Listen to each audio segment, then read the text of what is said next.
다니엘서를 낮 시간에 준비했다가 오후 시간으로 조정을 했습니다. 다니엘서를 가리켜서 흔히 구약의 계시록이라고도 합니다. 이렇게 불리우게 된 것은 아마도 신약의 요한계시록과 그 성격과 내용이 서로 대조되기 때문입니다.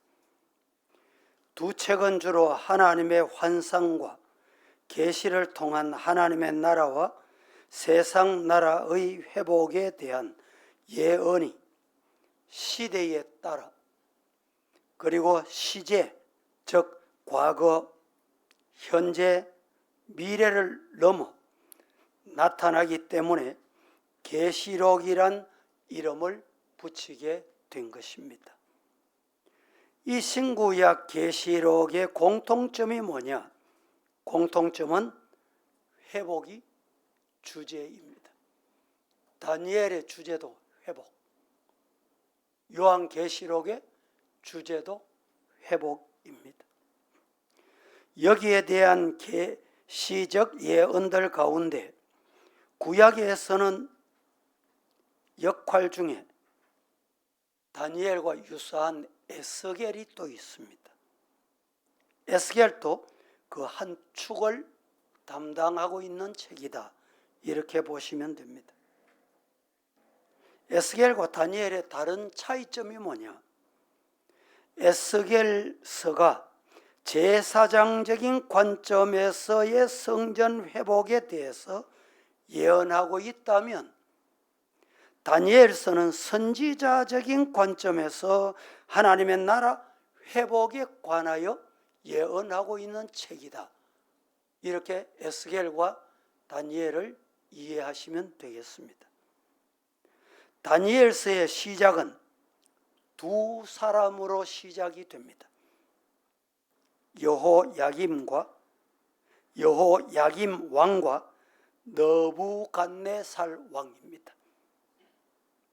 여호야김 왕은 유다 왕이고 느부갓네살 왕은 바벨론 왕으로, 한 사람은 패하여 멸망을 당한 자요, 한 사람은 승리해서 권세를 얻었다. 이 차이가 분명합니다. 이 두 사람에 의해서 유다의 멸망과 바벨론 포로라는 고난의 역사가 출발이 된다, 시작이 됐다, 이렇게 보시면 되겠습니다. 1절에 이렇게 시작합니다. 1절 다 같이 시작.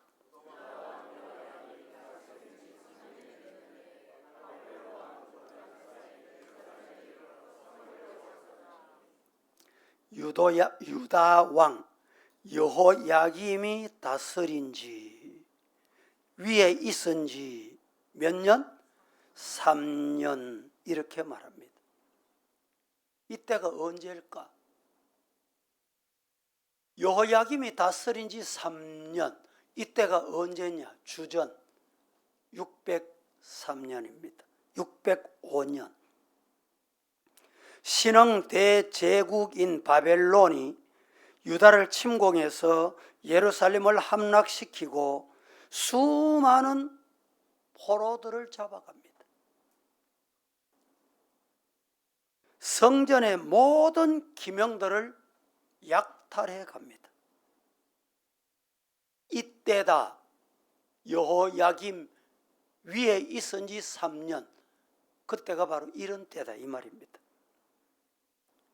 이때가 사실상 유다 멸망 효시요, 유다 역사의 가장 수치스러운 시발점이었습니다.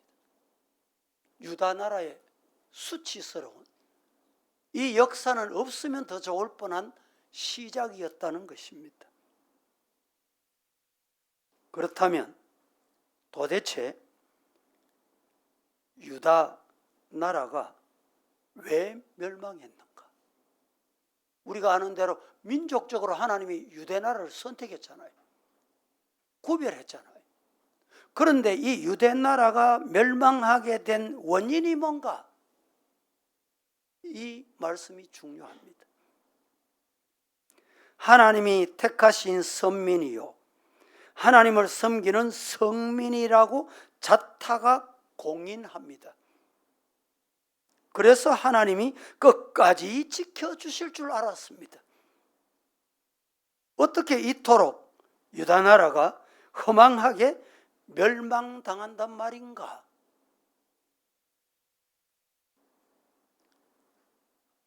본문은 그 이유에 대해서 아주 간결하게 말합니다.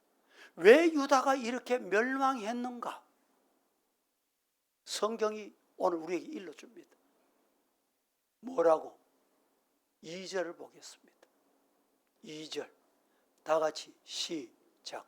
주께서 유다 왕 여호야김과 하나님의 전 그릇 얼마를 그의 손에 넘기심에 그가 그것을 가지고 신할 땅 자기 신들의 신전에 가져다가 그 신들의 보물 창고에 두었더라. 자, 2절을 시작할 때 어떻게 시작합니까? 어떻게 시작해요? 첫 마디가 뭡니까? 누가 했단 말이에요? 유다가 왜 멸망했는데 멸망하게 된 이유, 주께서 멸망하게 했다. 주께서 유다 왕 여호야김과 하나님의 정그릇 얼마를 그의 손에 넘겼다. 말하자면 주님께서 유다 멸망의 역사를 주도하셨다. 주님이 하셨다는 거예요. 놀라운 일 아닙니까? 그러나 이것이 사실입니다. 주님께서 하신 것이 사실이에요. 그러면 도대체 주께서 왜 이렇게 하셨을까? 궁금증이 생기지 않습니까?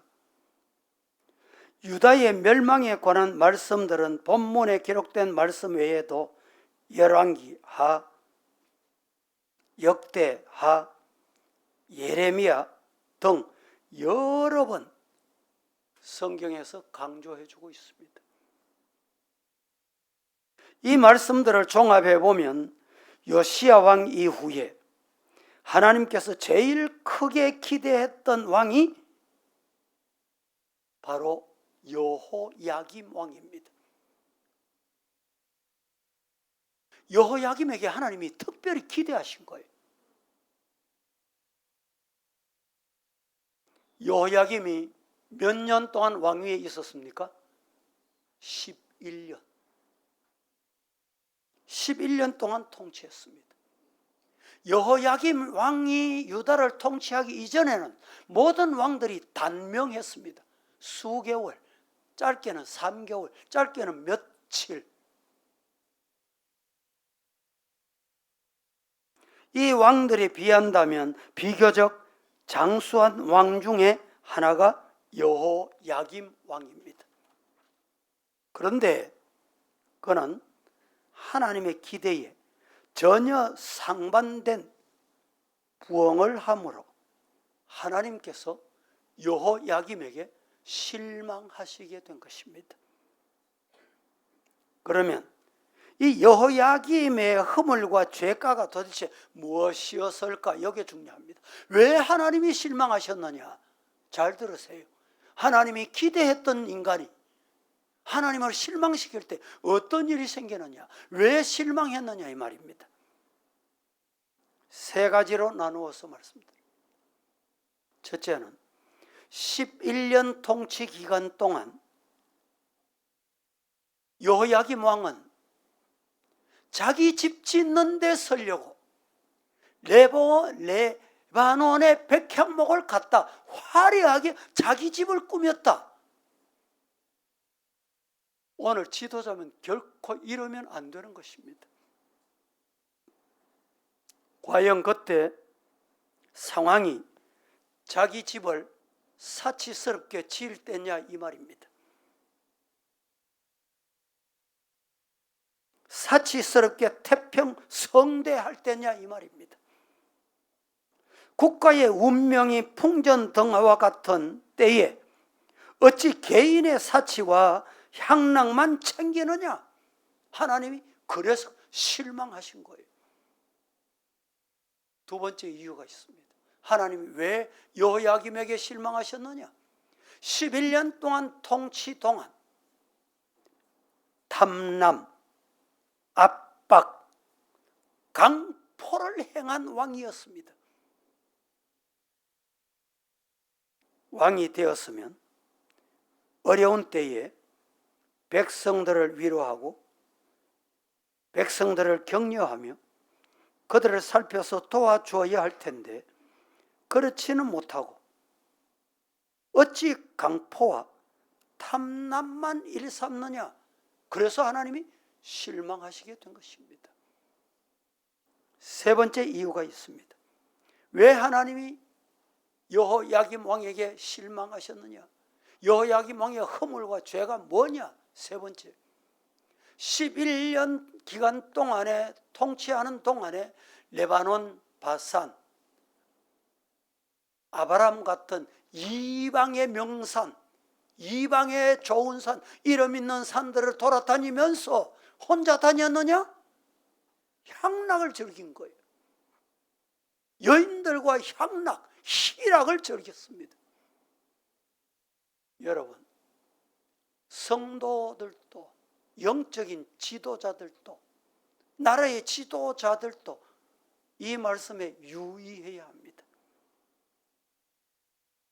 세상에 어찌 지금이 엄풍농월이나 즐길 때냐 이 말입니다. 그는 결국 하나님으로부터 버림받아 바벨론 재침공 때 죽임을 당하고 예루살렘 성 밖에 버려지지만 백성 중 아무도 그의 죽음을 애도하거나 슬퍼하거나 애통해하는 사람이 없을 정도였다. 안타까운 일이잖아요. 그는 실로 결국에 실패한 인생을 살았습니다. 힘 있다고, 가졌다고, 높은 자리라고, 뭔가 됐다고. 여러분, 그때 하나님이 보신다는 것을 기억해야 합니다. 하나님은 오늘 또 우리를 향해서, 성도들을 향해서 기대하고 계십니다. 믿습니까? 그 기대에 실망시키지 않는 성도가 되기를 예수님 이름으로 축복합니다. 다니엘서의 시작을 여호야김의 비참한 내용으로부터 시작하시는 하나님의 뜻이 뭘까? 왜 성경을 시작하면서 이렇게 비참한 광경부터 시작을 했을까? 그리고 다니엘의 삶의 모습을 등장시킨 하나님의 뜻이 뭘까? 성도 여러분, 우리의 모든 삶에 말씀을 심고 항상 베푸는 하나님의 음성에 귀를 기울이는 어떤 상황이 와도 하나님을 의지하는 성도 되시기를 예수님 이름으로 축복합니다. 그래서 이 말씀을 시작을 하게 된 것입니다. 다니엘서를 앞서 말씀드린 대로 구약의 계시록이라 한 것은 신약의 요한계시록의 대조와 상대가 되기 때문입니다. 이 두 책은 다 같이 하나님의 계시와 환상을 통해서 세상 나라와 하나님의 나라의 역사를 예언하시기 때문에 기억해야 할 것은 이단들이 가장 즐겨 사용하고 있는 소재거리가 됩니다. 안 보이기 때문에, 모르기 때문에, 안 봤기 때문에 예언한 말씀이다 말이죠. 계시한 말씀이다. 이것을 이단들이 가장 많이 이용한다. 여기에서 성도들도 많이 유혹돼서 넘어진다는 것입니다.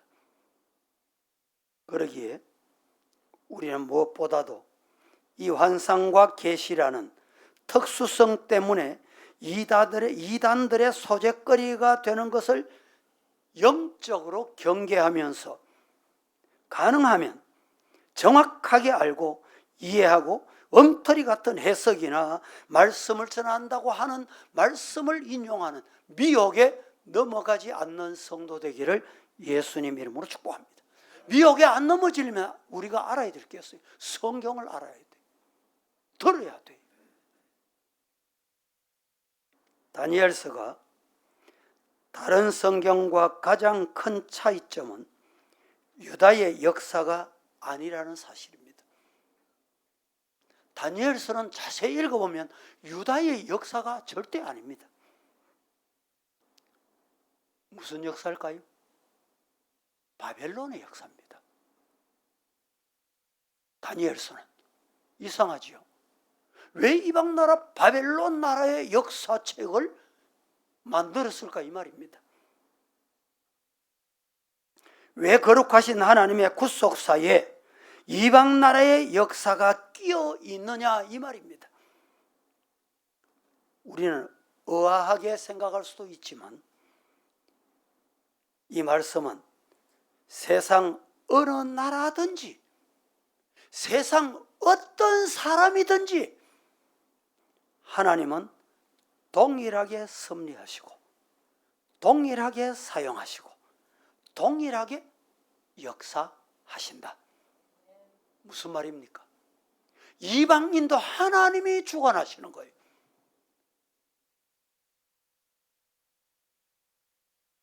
하나님의 역사는 이 세상 어느 시대나 어느 나라에게도 다 미칠 수 있다는 사실에 우리는 동의할 수밖에 없습니다.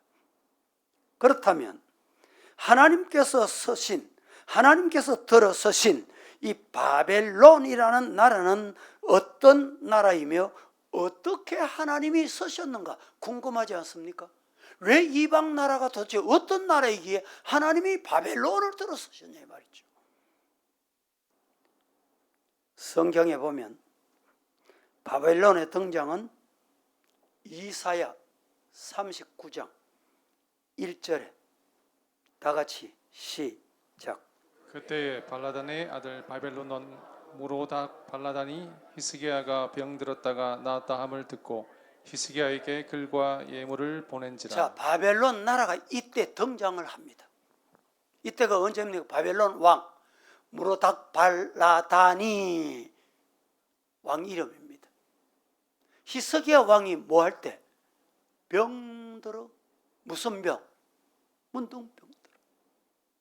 무슨 병? 종기가 났어. 병들었을 때 라고 함을 듣고, 즉 히스기야 왕이 죽을 병에 들렸다라는 사실을 듣고 난 후 다시 살아나게 됩니다. 살아났다는 이 소식을 듣고 멀리 바벨론 나라에서 바벨론 무라닥 발라단이 내방을 하게 됩니다. 방문합니다. 병 나음을 축하해 주는 것으로부터 만남이 이루어지는 거예요. 여러분, 축하할 때 어떤 사람이 축하하는지, 축하 속에 혹시 가시가 없는지, 축하 속에 무엇이 들어있는지 우리 성도들은 몰라요. 모른다 이 말이죠. 그래서 속습니다.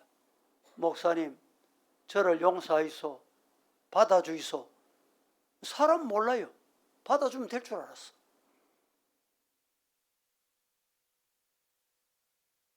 당시에 바벨론은 강국 아수리의 위세에 눌려서 지나던 아주 자그마한 나라였습니다.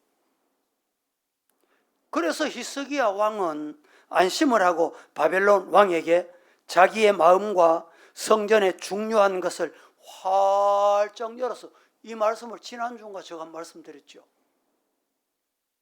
비밀 창고까지 다 보여준 것입니다. 그것이 문제의 발단입니다. 문제의 원인이 된 것입니다. 나중에 하나님께서 히스기야가 자랑하였던 내용을 하나도 빠짐없이 선지자를 통해서 책망하시면서 장차 모두 다 바벨론에 잡혀가고 빼앗길 것이다. 이렇게 말씀합니다. 히스기야는 완전히 문을 활짝 열어놨다가 쉽게 말하면 뒤통수를 얻어맞은 것입니다. 그러면 왜 하나님께서 이 작은 나라 바벨론에 대해서 이렇게도 심한 경계를 하셨을까? 바벨론은 세상 나라의 대표격이 되는 나라입니다. 즉 하나님의 나라의 대표격은 유다. 이 유다와 상대가 되는 나라이기 때문에 중요합니다. 이 말은 하나님의 백성들이 하나님만을 자랑해야지 세상 것들을 자랑하고 인간을 높이고 내가 비밀 창고가 있다고 활짝 열어 제키다가 이런 봉변을 당한다는 것입니다. 여러분, 우리 하나님의 자녀들은 따라하십시다. 오직 믿음만 자랑하고 믿음에만 관심을 갖자. 이 믿음이 떠나면 인간이 불쑥 나타납니다. 인간을 자랑하게 되는 순간 브레이크 고장난 자동차와 같습니다. 또 하나, 본문에 나타난 내용을 자세히 보면 바벨론은 세상 사람들에게 가장 인기 좋은 정책을 썼습니다. 바벨론은 어떤 나라? 많은 사람들에게 인기 좋은 정책을 썼다는 말이죠. 어떤 정책이냐? 세 가지 정책을 썼습니다. 첫째는 제국 정책입니다. 제국 정책. 제국주의라는 것은 그때부터 시작해서 지금은 21세기입니다. 20세기 초까지 오랜 세월 동안 지속된 인간의 세상의 인기 품목 중에 품목이었습니다. 제국주의, 로마 제국주의, 바벨론 제국주의. 그때부터 생겨난 거예요. 제국주의. 큰 나라,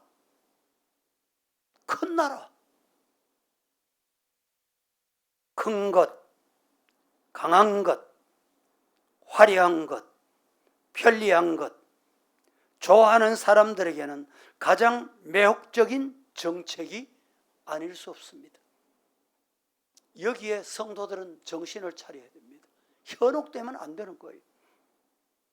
바벨론은 세계 최초의 제국주의 정책을 펴고 당시 사람들에게 최고의 이 제국 정책이 인기를 끈 정책 중에 하나입니다. 지금도 마찬가지. 두 번째, 바벨론이 어떤 정책을 썼느냐? 동화 정책을 썼습니다. 점령지에 젊은이들을 모아서 최고의 대우를 하면서 그들의 문화와 언어와 학습을 습득해 함으로 강력하게 바벨론화하여 자국 백성으로 동화시키려는 일종의 두뇌 유입 정책을 쓰게 된 것입니다. 아, 바벨론도 괜찮네. 잡혀온 백성들도 잘해주네. 뭐 어디서 본 것 같지 않습니까? 많이 듣는 것 같지 않습니까? 이 동화 정책은 무서운 겁니다. 사회주의, 공산주의가 이 동화 정책을 잘 씁니다. 세 번째 바벨론은 어떤 정책을 국민들에게 인기 좋은 정책 중에 제국 정책, 동화 정책, 세 번째는 유화 정책을 썼습니다. 이 바벨론의 인기 정책이었습니다. 점령당해 온 포로 신분의 사람들을 천시하거나 무시하지 아니하고 오히려 젊은 인재들을 등용시킨다 하여 왕궁에서 중용하는 유화 정책을 펴는 것입니다. 역시 이 정책이 당시에 인기가 대단했습니다. 지금도 이런 정책에 현혹되는 경우가 많습니다. 그러나 아무리 좋은 정책으로 인기를 끈 바벨론이라 할지라도 알아야 될 게 있습니다. 하나님의 뜻에 맞지 않는다면, 하나님의 섭리에 어긋난다면 하나님의 역사의 흐름 속에서 결단코 오래 가지 못한다. 할렐루야. 이게 하나님의 섭리 속에 있습니다. 왜냐하면 세상의 모든 역사는 결국 하나님의 역사이며 하나님의 스토리, 하나님의 역사입니다. 하나님이 주관하시는 거예요.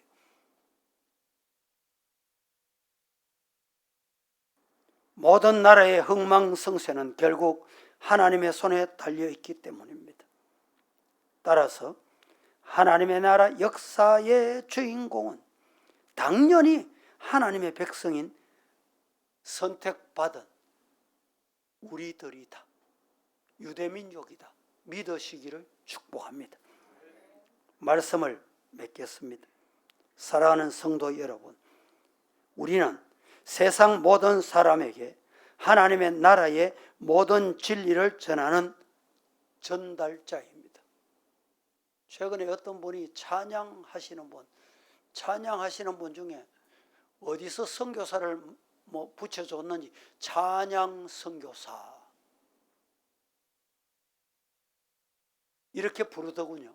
그게 맞는지 안 맞는지. 어느 방송국에서는 후원 선교사. 그런데 최근에 어떤 이 찬양 사역자를 만났더니 나는 찬양 전달자로 불러주세요. 또 그것도 처음 듣는 소리인데 그 소리가 차라리 좀 낫구나 생각이 되더군요.